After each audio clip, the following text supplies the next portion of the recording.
O segundo turno das eleições se aproxima, dia 28 de outubro. E eu convidei hoje aqui para conversar com a gente sobre os preparativos do Tribunal Regional Eleitoral para a segunda votação, o juiz eleitoral Gustavo Bezerra, titular da terceira zona eleitoral. Boa tarde, doutor Gustavo. Boa tarde, Diógenes. Boa tarde, telespectador. É um prazer estar aqui com vocês. Primeiro, qual é a avaliação que o senhor faz do primeiro turno das eleições, não só em Natal, mas também no Rio Grande do Norte? A avaliação é bastante positiva. Nós tivemos uma eleição tranquila, tanto com relação à campanha propriamente dita, como o dia da eleição. Um outro caso pontual, mas nada que trouxesse grande problema, não. Houve um pedido de tropas federais de quase 100 municípios, se eu não me engano, 97 municípios. E agora esse número reduziu. Eu sei que o senhor é o juiz na capital, mas pelas conversas que os senhores tiveram essa semana, por que essa redução de 25 municípios? A redução ocorreu em virtude da avaliação dos juízes das respectivas zonas. Eles entenderam que a eleição transcorreu de uma forma tranquila e que seria suficiente para a segurança do pleito no segundo turno a polícia militar. Cada juiz fez uma avaliação Cada do pleito, juiz né? que havia requisitado anteriormente a tropa federal fez essa avaliação e alguns acharam desnecessário. Quer dizer, mais um dado positivo Mais sobre um dado a eleição positivo, no exatamente. Rio Grande do Norte, né? Totalizamos primeiro, foi o primeiro estado do Nordeste a totalizar os votos? O primeiro estado do Nordeste a totalizar, e a nossa expectativa é que no segundo turno a totalização seja mais rápida ainda, por vários motivos, entre eles que o número de candidatos a serem votados é bem menor. Primeiro no Nordeste, 12º no país inteiro, né? O que falta para a eleição do dia 28 de outubro? Algo especial precisa ser feito até lá?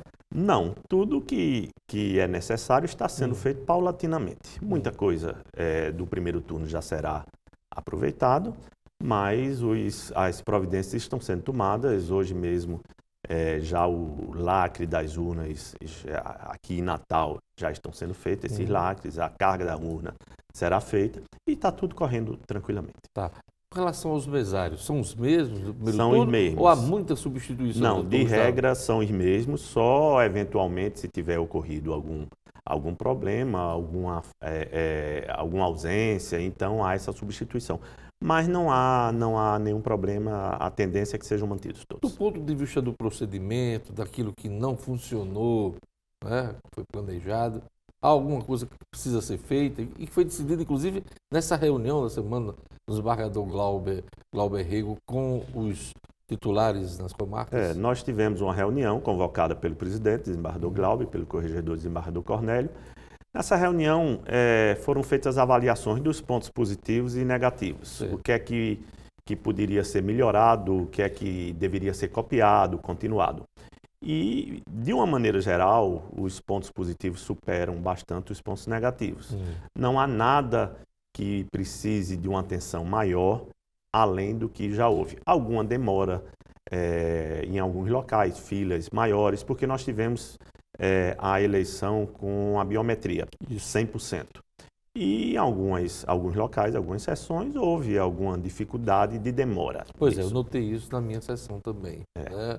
A biometria atrapalhou um pouco o andamento. O andamento, exatamente. Mas é uma coisa que está sendo aperfeiçoada. Foi discutido isso, nós tivemos aqui, inclusive, uma zona eleitoral no interior que demorou além do razoável. Que poderia ser razoável. Foi discutido e foram tomadas medidas para evitar. Se eu não me engano, a média de tempo de voto no primeiro turno foi 1 minuto e 7 segundos, em média, né? Isso. O que não é razoável. Não, mas... O que não é razoável. Assim, Mas, eu repito, é a questão da biometria, a primeira vez 100%. Então, havia também um grande número de candidatos que o eleitor precisava escolher. Nem todos os eleitores levaram a cola que o TRE orientou, então isso dificultava. Mas a tendência é que seja bem mais rápido agora. A biometria, segundo dados do próprio Tribunal Regional Eleitoral, 86,32% dos eleitores do Rio Grande do Norte tiveram o reconhecimento biométrico, dos quais 65% foram na primeira tentativa. Porque tem outras tentativas? Tem, você coloca a sua digital e, se não for possível, inicialmente, o mesário, o presidente da mesa ou quem estiver fazendo aquele atendimento, ele vai tentar, ou com outro dedo, ou colocando novamente, passando, limpando com algum pano, alguma coisa. Se não for possível, então ele parte para as alternativas que eram feitas anteriores de documentação, com foto, para comprovar que o eleitor é aquele que efetivamente está na lista de votação e é feita a votação normalmente. Se o senhor tivesse de fazer alguma recomendação ao eleitor, levando em conta a experiência deste primeiro turno, o que é que o senhor diria? Eu diria que ele vá tranquilo votar, que a eleição no primeiro turno transcorreu de forma tranquila e a tendência é que agora no segundo turno ela continue assim.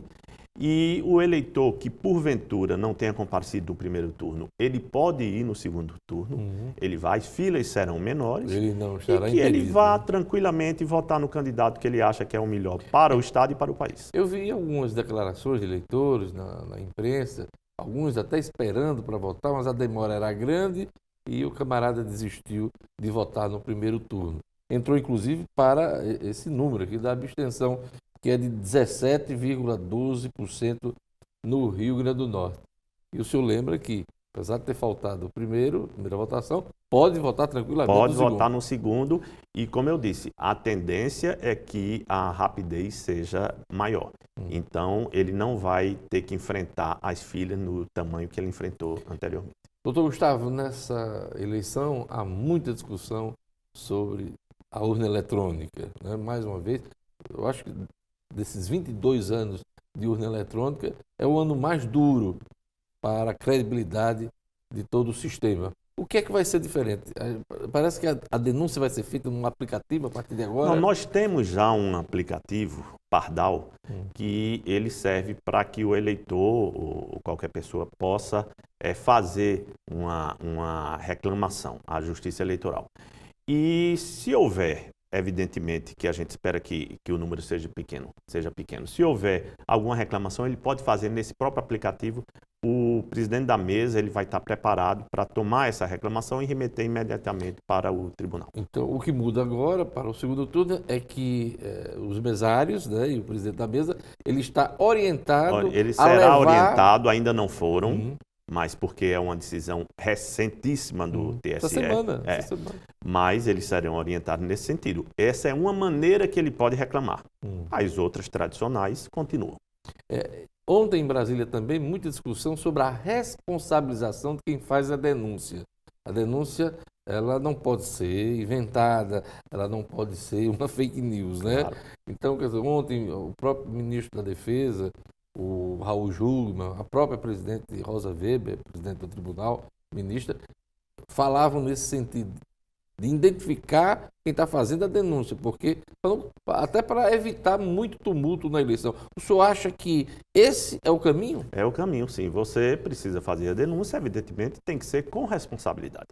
Não pode sair por aí denunciando sem algum elemento que possa, pelo menos, dar condições para que se haja a investigação. Quer dizer, a denúncia precisa ser fundamentada. Fundamentada para que se evite, lógico que fundamentada até um certo ponto, cabe ao Ministério Público e à Justiça Eleitoral analisar esses elementos. Mas ela não pode ser descabida ao ponto de causar problemas e transtornos para a eleição e para alguns candidatos.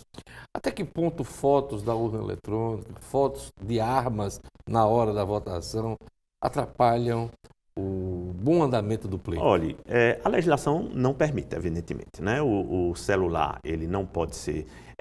Depende muito do presidente de mesa. Às vezes ele permite que você leve no bolso o celular, mas que não pode tirar foto, não pode usar. Eu, particularmente, essa é uma opinião minha, não acho que esse é o maior problema para uma eleição. Nós tivemos no primeiro turno, nas redes sociais, algumas fotos, como você falou, de preocupantes, mas de uma maneira geral, eu acho que não causou problema para o transcurso da eleição. São fatos pontuais que devem ser coibidos, evidentemente, reprováveis, devem ser coibidos, mas de uma maneira geral, para o bom andamento da eleição, não causaram problemas. Um dos candidatos à presidência da República, o Bolsonaro, chegou a colocar em dúvida a lisura do pleito, a possibilidade de fraudes, diante do que foi dito e, inclusive, absolvido por parte do eleitorado. O que é que o senhor tem a dizer? Qual é o seu depoimento que o senhor tem? O meu depoimento é de plena confiança na urna eletrônica. Nós já atuamos com ela há bastante tempo e não há um fato sequer que possa comprovar uma fraude na urna. Esses depoimentos de que está votando no candidato e está aparecendo outra foto, ou que está aparecendo logo a foto, isso vai acontecer ainda durante muito tempo, até que o nosso eleitor se acostume totalmente com ela. Mas eu vou dar um exemplo aqui no Rio Grande do Norte. Nós não tivemos, no primeiro turno, um candidato com o número do candidato a presidente, o número 17. Eu vou dizer aqui o número. Então, muita gente votava, achando que estava votando no candidato número 17, mas na tela de governador. E isso causava um problema. Mas toda a equipe técnica, todas as verificações que foram feitas, tomaram a decisão de que não há evidências de fraude nas urnas. Elas são plenamente confiáveis. Também existe a auditagem de todo esse sistema, né? E os especialistas dizem que para ver qualquer possibilidade de fraude é preciso envolver muita gente. E que apenas uma pessoa dessa, que abrisse a boca, poderia, enfim... E é bom frisar que ela não é ligada à internet. A urna, muita gente pensa que são autônomas. O funcionamento dela, Isso, né? Então você não tem como um hacker entrar nela porque ela não tem ligação com nenhum outro.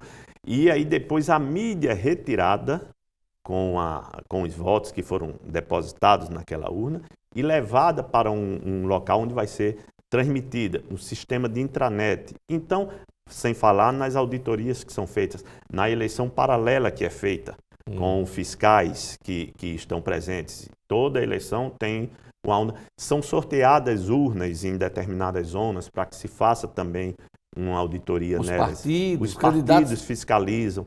E não há, até agora, nenhuma evidência de fraude, de problema nas urnas. Como é que a Justiça Eleitoral recebe esse tipo de questionamento por parte da... Olha, é só para tumultuar? Não digo que é só para tumultuar, não. Às vezes a pessoa realmente tem dúvida. Porque ela, por algum motivo, errou, ou pode a urna ter dado um problema, não de fraude, mas no nosso caso, aqui em Natal, eu posso dizer, nós tivemos um problema. Na minha zona terceira, na apuração com uma urna só. Foi apenas, não precisou nem substituir, foi retirada a mídia e foi recuperada a mídia. Mas ela houve dano não houve dano nenhum, mas ela pode ter. Em Mossoró nós tivemos problema de energia elétrica na cidade, em grande parte da cidade. Isso foi noticiado. Então tudo isso gera, sem falar no acirramento da campanha. Tudo isso gera dúvida, gera um problema maior de que o eleitor acha que a urna está errada ou que ele está votando num candidato e está aparecendo outro candidato. Mas eu repito, até agora, todas as auditorias, todas as orientações que nos são passadas pelas equipes técnicas é que não há nenhuma prova de fraude. O voto impresso chegou a ser pensado, articulado para essa eleição, mas caiu no STF. Isso. O senhor acha que seria um caminho, uma solução de checagem a mais? Olha, a urna, ela pode ser checada. Ela pode ser checada. Cada sessão, quando acaba a votação, os mesários, eles retiram o boletim de urna e esse boletim é entregue aos fiscais também dos partidos. E eles podem fazer uma checagem de cada urna, lógico que tem que ter uma organização para isso. Elas podem ser checadas. O voto impresso, que seria o voto sairia e seria depositado numa urna, seria mais um motivo para se tivesse alguma dúvida. Mas eu, particularmente, não vejo no momento necessidade disso. Não vejo necessidade. A decisão do STF e da cúpula do TSE foi correta? Eu entendo que sim.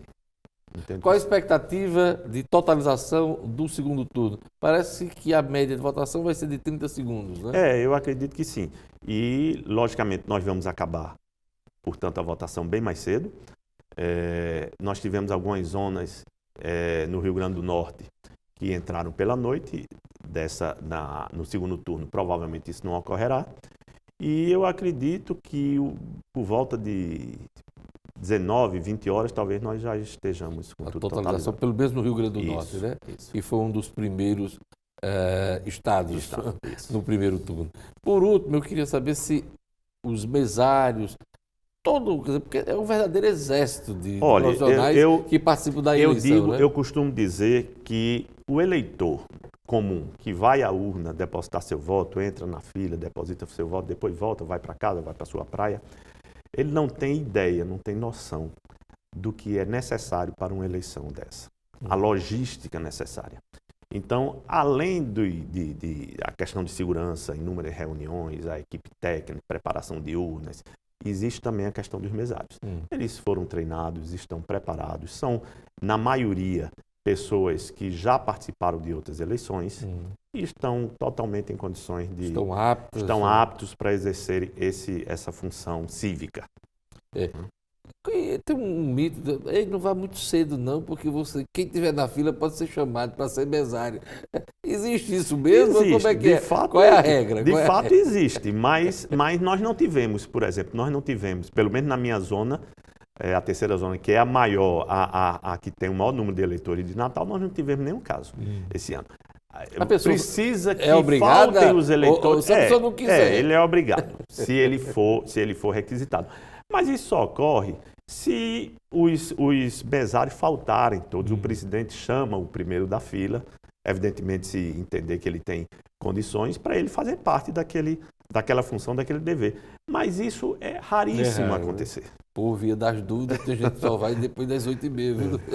Eu conversei aqui com o doutor Gustavo Bezerra, titular da terceira zona eleitoral aqui no Rio Grande do Norte, aqui em Natal. Obrigado pelas informações sobre o pleito. Eu que agradeço a oportunidade. É isso aí.